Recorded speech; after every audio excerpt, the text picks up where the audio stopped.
Ginagawa ko siyang bahay-bahayan. Yan. Kaya nagtatago ako dito nung bata ako. Ganyan. Tataka ako. Sobrang planning natin. Makarmot ka lang ng pusa. Makagat ka lang ng konti ng aso. Talaga namang anti-rabies na kaagad. Dati bawang-bawang lang. Pero ingat pa rin tayo kasi hindi natin sigurado nga kung may rabies na. Kasi naggala talaga ang rabies na dito sa Pilipinas.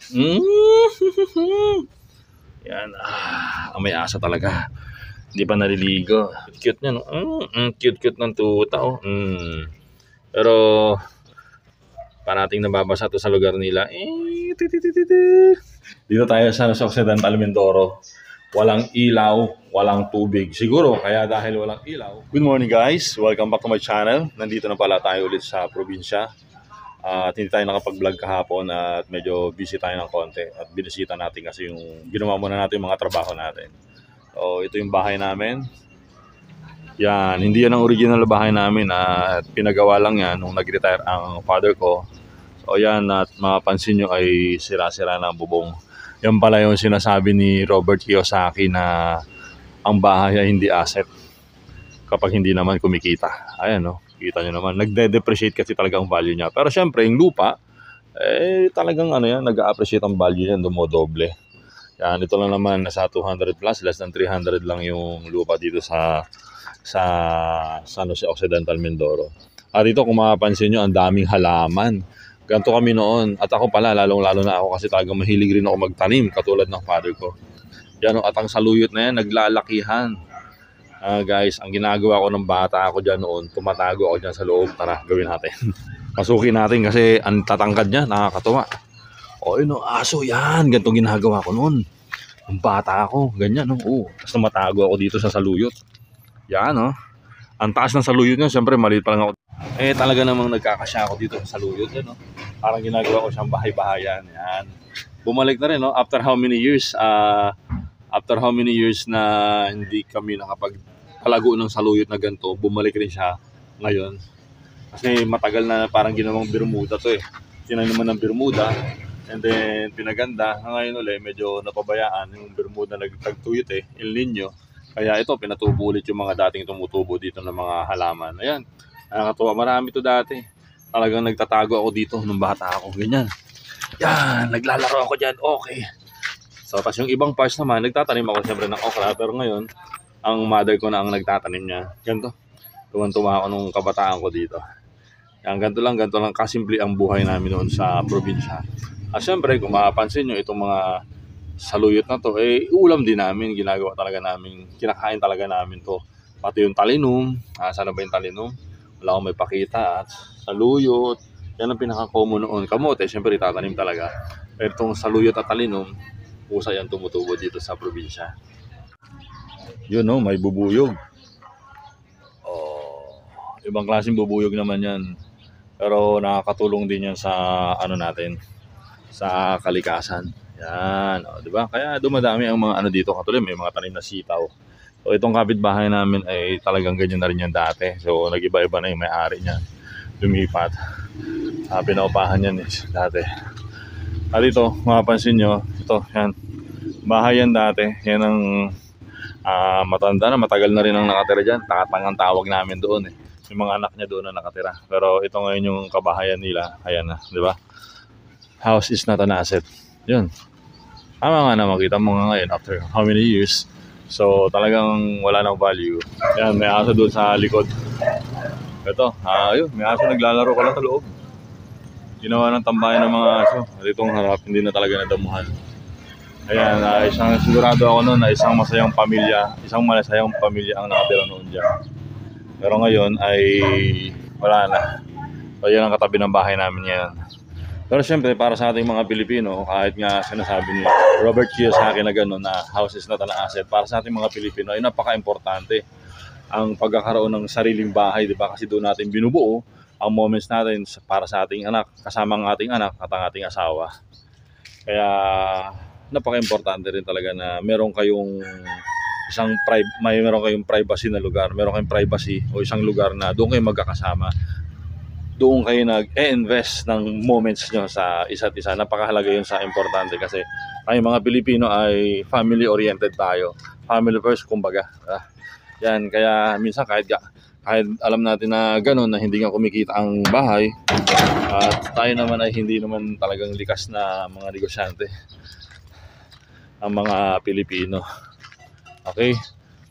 Kahit maliit na bahay ay importante kasi napakahalaga yan para sa ating mga Pilipino. At syempre, kung may bahay ka, tayo mga Pilipino, hindi tayo mawawala ng alaga.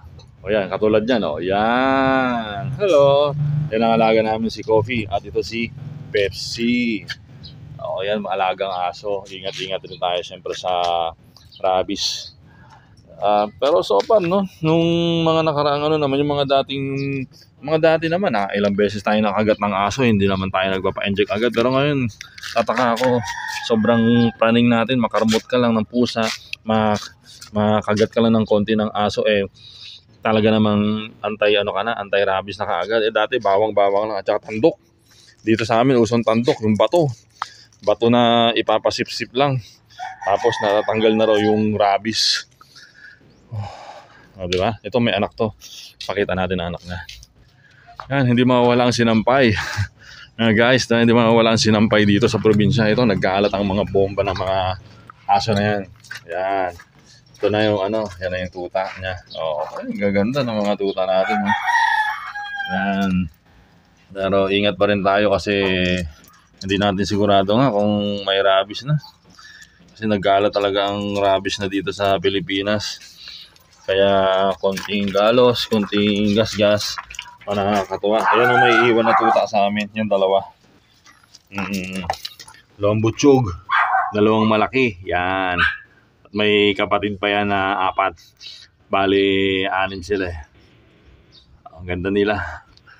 Yan yung itim ng tatay, yung nanay, ayun, ito. Parang kape. Yan, may asa talaga. Hindi pa naliligo. Itong mga tuta, hindi pa naliligo itong mga to. Hindi pa nakaranas ng ligo. Pero, ilang naku. Hindi tayo makagat. Ang cute-cute niya, no? Cute-cute ng tuta, oh. Pero, parating nababasa to sa lugar nila. Itong tatay nila kapon na. Pero napakalambing sa mga anak. Hello. Hello, Pepsi. Hanapin natin yung 4. Hello, ito yung kakulay ng nanay. Ipamimigay rin namin to. Hello. Malungkot siya. Kakatapos ng kumain kaya nagpapahinga sila. Yan. Hindi siya ganun kalakihan katulad ng dalawa na yun. Kaya parang mga stuffed toy. At ito, black. Yan, hindi rin ganun kalakihan pero maganda naman. Actually gray Hindi talaga siya black.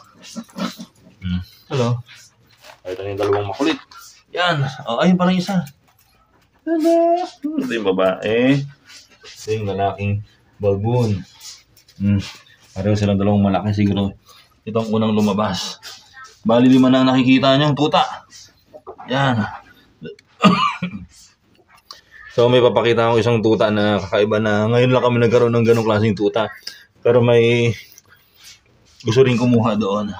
Yan, display na sila. Ang mga tuta natin, yan. Habang itong isa nakikipaglaro sa akin. Okay. Ayan. Punta natin sa doon. Hello. Whitey. Parang medyo mahihain to, medyo takot. Pero mamaya ipapakita ko sa inyo pag lumabas yan. Papakita ko sa inyo kung ano yung itsura ng paa. Sa ngayon, di muna. Maya antayin natin. Ito naman mga guys, yung nakikita nyo sa likuran ko. Pomelo yan. Napakatamis yan at walang buto. Yan, walang sawang mamunga itong prutas na to. Itong punong kahoy na to, talaga namang bigay ng prutas. Yan, maliit pa siya sa ngayon, pero ang regular na size niya talaga ay ganito. Yan, ito, yan. Itong regular size na. Yung regular din na size ng pomelo na nabibili natin. At syempre, hindi mawala ang malunggay na tanim. Parating meron yan at parating sinasabi ng tatay namin yan na 5-star. Parating na noon pa yan, hindi pa nakilala, hindi pa napopromote ng malunggay pero binabanggit niya na yan, ang malunggay ay 5 star. So, ibig sabihin nun, napakasustansya, napakainam kainin, di ba? Napakaganda sa kalusugan.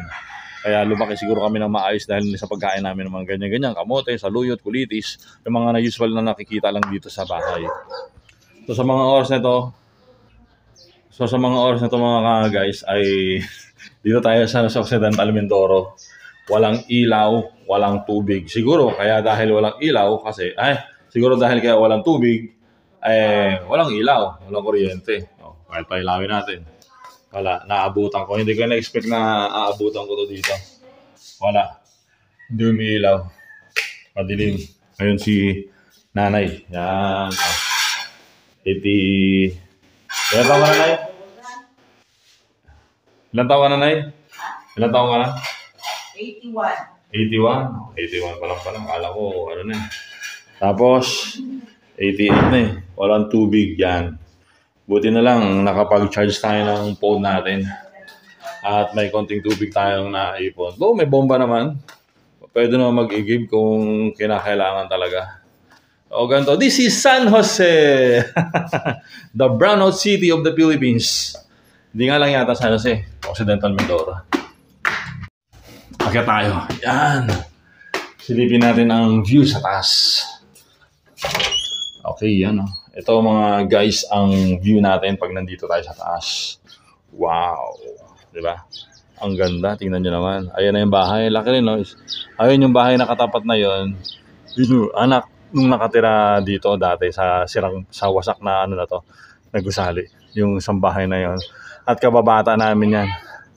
Yung kababata ko yung pinakabunso nila na apo na ng mga nakatira dito. Isa yun sa mga anak nila. Pero matanda na rin yun nandoon. Kaya ganyan, yan. Ito view natin dito sa ibabaw. Napakasarap dito sa probinsya talaga. Grabe. Parati ko nga sinasabi, napakagaan ng hangin. Hindi pa tayo sa kabila. Yun. Ito yung sopa namin nung bata pa kami. Yan. Ito. Yan. Naalala ko nung high school. Nung high school. Kapag umuwi akong tanghali, natutulog pa ako dyan, nakahiga ako. 12 to 1. Tapos mga 1:30 yata ang start ng klase ulit. Ito ang likod ng bahay. Yan. So, tingnan naman na rin. Kompleto yan. May kangkong sa likod. Kapag gusto niyo ng kangkong. Kangkong sa pusali. So, ganito talaga sa atin. Medyo kulang sa drainage system. Kaya kung saan-saan na lang dumadaloy ang mga baka ng ang mga patubig natin ng mga pinaglaban kasi nga ganoon hindi lang yan, makikita rin natin sa iba-ibang lugar yan dito kapag naglakad tayo. Makikita natin na puro ganyan, puro baha, halos sinakop na rin ang kalsada ng tubig. Pati nga mga buhangin sinakop na rin Dahil nga dahil nga walang drainage sa kalsada. Tinira na ng mga ibon yung kaysamin namin. Nawasak na talaga, nabulok na. Ayan. Grabe, hindi na mapaayos. So, yun lang muna mga guys. Kaya nga kung papipiliin ka kung saan ka ba titira, sa syudad ba o sa probinsya, siyempre depende. Kung ang syudad mo ay mukhang probinsya or napakalapit lang ng probinsya, pwede ka na doon, katulad sa Lawag City. City yun, pero ang dikit nun ay magmumukhang probinsya na, para pa rin siyang province kasi ang dami pa rin puno, ang dami pa rin farm, sa mga katabing barangay lang niya, mga katabing bayan, madali siyang puntahan. Unlike sa Manila, talaga namang sobrang toxic. Ang hangin, ang bigat, yun ang parati kong sinasabi. Kapag umuwi ako ng probinsya, pag pumunta kami ng Baguio, pag pumunta ako ng Lawag City, ang parati ko napapansin, iba talaga ang hangin. Iba talaga ang hangin sa Manila. Mararamdaman mo sa ilong mo na ang bigat ng dating, naramdaman mo may nalalanghap kang para mga particles. Unlike ng pagdating mo dito sa probinsya, kahit anong singhot mo, talaga namang ang gaan sa pakiramdaman. Sarap. Kaya kung papipiliin ako kung saan ba talaga ang gusto ko, syempre sa province pa rin ako. Kasi medyo nakakabagal ng aging, higit sa lahat nakakabawas ng stress, diba? Kahit medyo stress ka sa trabaho, pero pag ang environment mo ay talaga namang napakaganda at hindi ganun ka-toxic, madadamay na yun, mababaliwala na yung stress sa work. Okay, kung nagustuhan mo naman ang ating topic, baka pwedeng paki-share, paki-like, at kung hindi naman nabala, baka pwedeng paki-subscribe na rin. Till next time!